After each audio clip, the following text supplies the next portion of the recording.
Hi guys! So flex ko lang yung ulam namin for today. Tadan!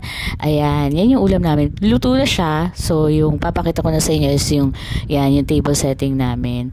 Medyo marami kasi kami kakain kaya maraming kanin, di ba? So nakikita nyo, nakakanya-kanya na yung mga kanin namin. So unang ulam namin is menudo. Tadan! Favorite ko yung menudo eh. Sarap niya.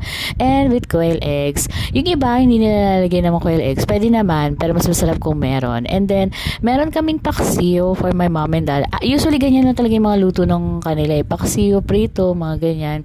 Yun lang guys. Kung meron kayo suggestion, comment nyo lang below. Follow me guys. Pwede ako makatagap na stars ha.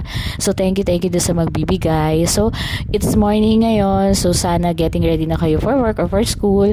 And Tuesday pa lang, so bawal tamarin. Kailangan nating magsipag-sipag. Meron pang 3 days after this ng pasukan. Yun lang guys, morning!